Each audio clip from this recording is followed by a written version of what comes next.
Alright, let's not waste time. This no bullshit information may be beneficial to anybody that just got here. Anybody who pre-ordered the game before, Christmas became a thing, or any potential buyers that would like to know what kind of immediate rewards you get and what kind of experience to expect for the amount of money that you are paying. Because we all saw the game the first time and we were like, oh, that shit looks good. But how do I get in on that shit for the least amount of money possible? So that means no, I didn't buy the EOD GG2 Easy Platinum Meatball Deluxe Edition or whatever the hell it was called, because I didn't feel the need to spend $140 plus goddamn taxes to have my in-game name tattooed onto my character's left nut. I may want to go look that up. I was actually kinda close. That also means that I don't have a press account, so none of this streamer loot bullshit. I got a peasant edition of the game, as did you. I'll show you what you get for what you pay for. So here's what happens behind all them videos of fancy guns and shooting that nobody else seems to want to tell us right off the bat. Because before I had access, all this crap I had to go find by scouring all the forums, going through all the shit posts, hitting pause at certain points in YouTube videos so I can get a proper look at something. No, consumer relevant information. Now, let's go. So you hit play from the launcher on your desktop and you are immediately brought here to the main menu. None of this pre-game, unskippable, made with Unity bullcrap. Nope, you are just here. I do appreciate that very much. Now, if you are a true PC gamer, which I do believe you are, the first thing that you're going to want to turn your attention to is, of course, the settings menu down here. And guys, it's just a little bit too small. But here we have all of your controls. Your keys are all very easily bindable. This works very well, thank God. As for sound, we do have some sliders. As you see here, voice chat is not in yet. As for graphics, something to note, motion blur is just set too high. It's on. To my knowledge, there is nothing that we can do about it at this point. As for an FOV slider, yes, there's a slider, but it only goes from 50 only up to 75. As for head bobbing, it can be turned down, but not completely off. So if you do have an issue with motion sickness from the combination of a somewhat narrow FOV, head bobbing, and of course the motion blur, well, you can pretty much go stuff yourself because we already got your money. Something else to be aware of, anti-aliasing is currently unavailable, so it is just set to off. That also does mean that foliage, grass, all of that pretty much looks like ass. So if you play any map that has grass, anything that's not factory basically, at a distance, bushes look like men, men are bushes, and according to the next Call of Duty, women storm the beaches of Normandy. Let's talk inventory size. The standard edition may as well be called a demo because you don't get shit for inventory space. It's 10 by 20 and you get the tiniest secure container, which is 2 by 2. You can hold a couple biscuits and some apple juice. The Left Behind edition gives you a 10 by 30 stash, but still, the shittiest secure container. And the Prepare for Escape edition, though it does have a nicer 10 by 40 inventory size, claims to give you additional equipment and resources in stash over the Left Behind edition, which by the way is a straight fucking lie because I upgraded from the Left Behind edition to the Prepare for Escape edition and I still got the same shit on reset. 350,000 rubles, the same amount of pistols, and too many goddamn anchovies and water bottles. Pretty sure I just got bamboozled, but that's okay. I wanted the stash size and bigger 2 by 3 container anyway because that 2 by 2 can go suck a big one, Sarge.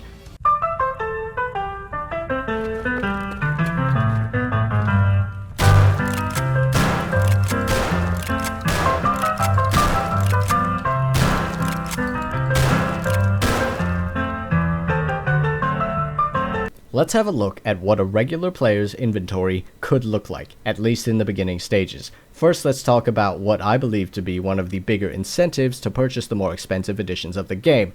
That, of course, being the secure container. Now, you may notice I do have the Gamma container, which is the largest available, the 3x3. Now, before you call me out and say, "Oh, I thought you said you didn't buy the Meatball Deluxe edition, you hack." Well, I didn't. I have the Prepare for Escape edition, which grants me the 2x3 beta container, right here. I still have it. Now, if you're wondering how I got the Gamma container, they've told us that these containers are upgradable. I do believe they just mean buyable with in-game money, yes, from Peacekeeper once you level him up enough, and also Fence. Although Fence sells them extremely rarely. And it looks like on this reset, he does not have one. Ooh. You know what, fuck it, I'm buying that one. Okay. Fence is able to sell items that other players have sold to him. So when I got that 3x3 container, that must have meant that an EOD edition owner, for whatever goddamn reason, decided to sell his Gamma container to Fence, and I happened to be there at that point to buy it off of him. Now, at least in regards to storage space, please do be aware that these secure containers are the only thing that you can buy with in-game money. If you want more inventory size or stash space, you are going to have to throw actual money at the game to buy a more expensive edition. That is the only way. Scav time. Now where did I spawn? Oh sweet. Oh look, somebody just got shot. That's not my fight. Peace out, nerds. Do-do-do-do-do. And that's pretty much scav mode for you. Don't bullshit me. You've done that before and you're gonna do it again. If we're looking at the product page on the website, it pretty much just throws us a bunch of big numbers and then expects us to go, whoa dude, that looks like a lot! But it's like, how the fuck would we know that? We haven't really played the game. We don't know what a 10x30 stash even means. It's just numbers on paper. So if we look at this inventory, for example, this is the 10x40 stash, the Prepare for Escape edition. I believe that this is an alright inventory size to start with. The closed beta hasn't even been out that long, and I already feel like I'm gonna be full. I know I got some crappy Makarovs and loose rounds just laying around, and these grenades, which I've cleverly rearranged into a smiley face, but I'm going to be full. But what happens, though, if you just buy the standard edition? Maybe you don't want to go all in. Well, that's fair, right? You get the 10x20 stash size, which is half of this one. Let's have a look here. So from the bottom of this AK up to these blue keys, alright? That's your standard 10x20 stash.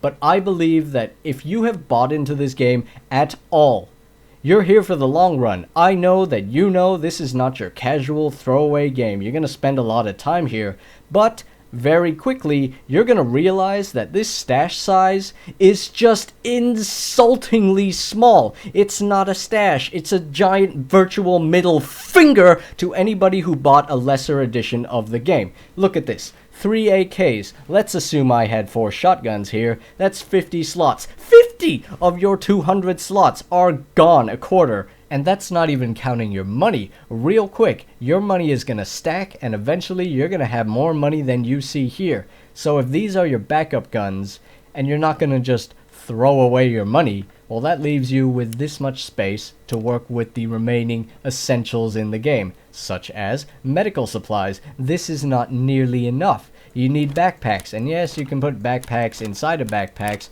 but still, they're massive AF, fam. Look at this shit. Body armor does not stack and takes up the same amount of space as a backpack. You need some YOLO pistols for them YOLO factory runs. What about fun shit for myself, like grenades? Hint, hint, this is a mini nuke. Still, what is up with that, guys?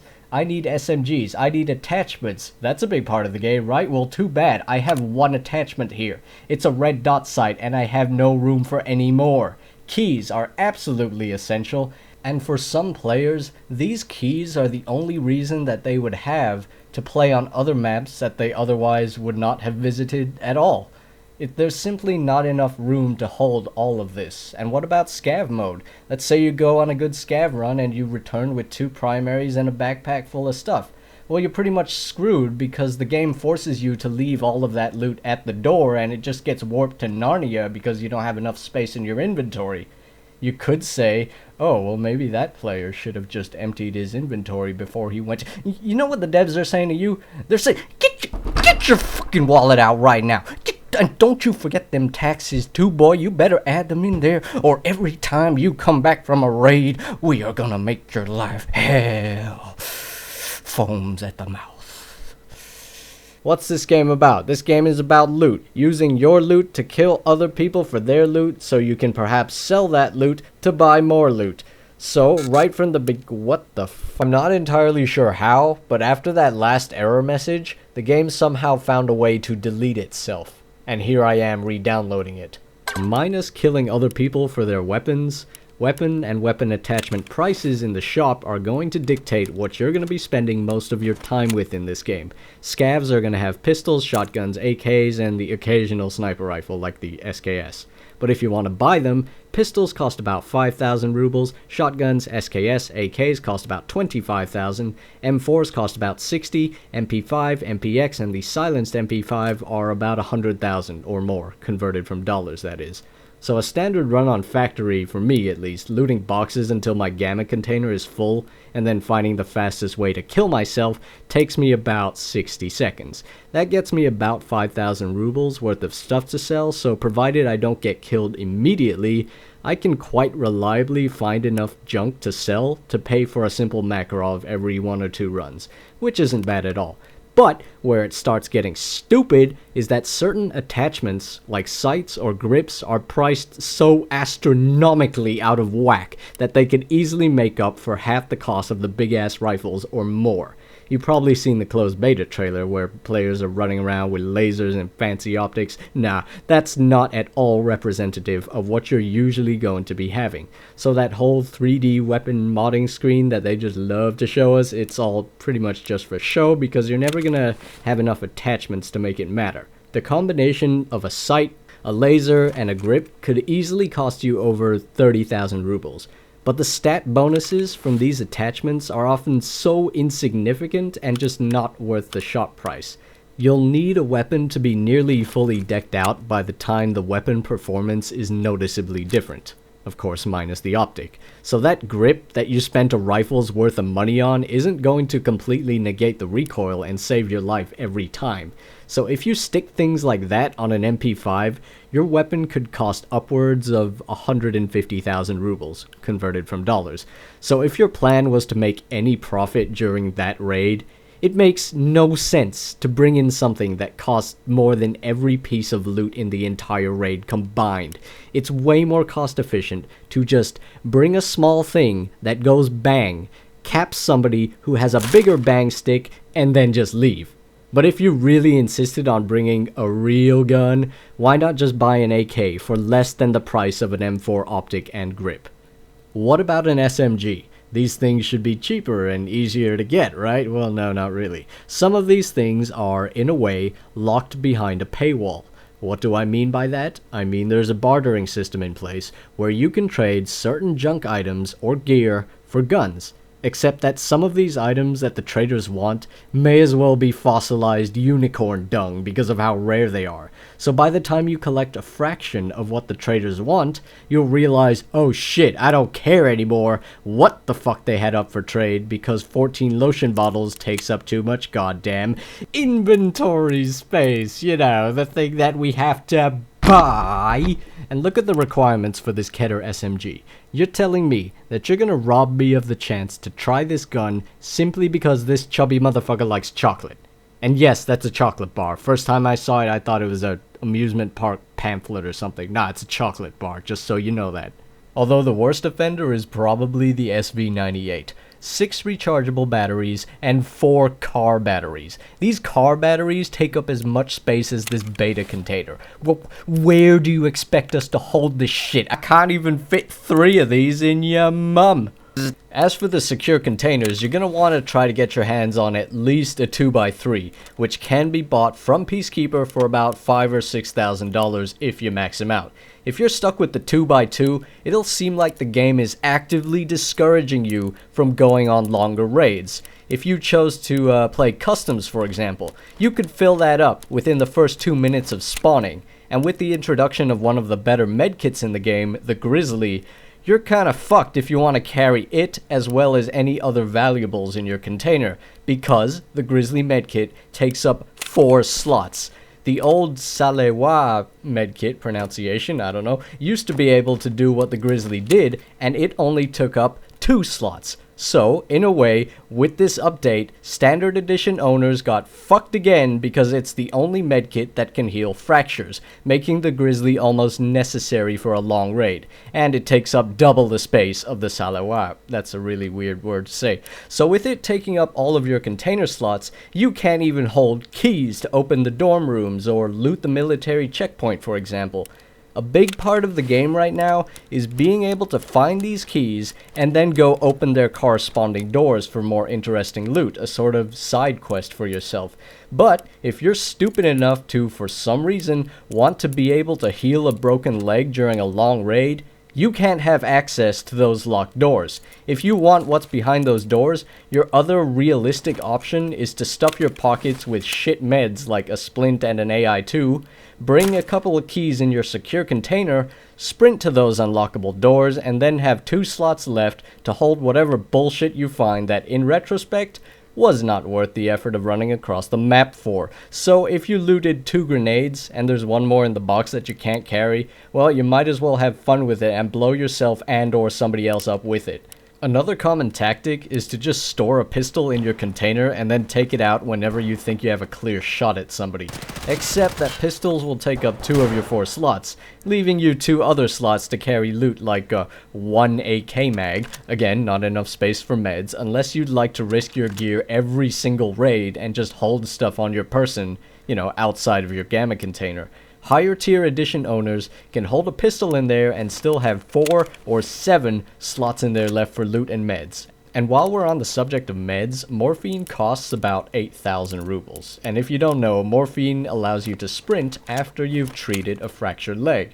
And if we're tight on cash, do they really expect us to actually dedicate another secure container slot to that, so we can inject ourselves with 2 extra pistols worth of money just so we can have a chance at saving our dope horse figurines that we found in a safe behind the door that required us to bring a key? That was totally worth it, dude. If we had shit tons of money in space, it wouldn't seem like all that much to buy and bring morphine, but if you don't have all the money in the world shoved up your ass upon starting the game, morphine is essentially just a stick of money, best used for selling. And another thing, why does the green army bandage look like that candy from Mario Party? Every time I see it, it just breaks my immersion, and then boom, unplayable. Oh shit.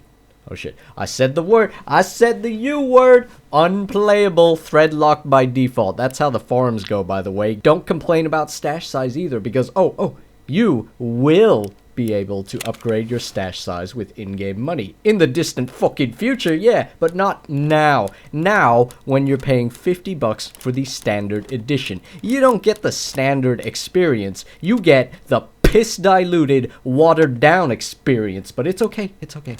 They can just sell you whatever stash size they want, and you're not allowed to criticize any of it, because if you say anything, your shit will get locked, because they said it will be possible to get useful things with in-game money, with that future promise somehow rendering your opinion of your experience of the current offering completely meaningless to them. Get fucked! It's a pretty good game, though.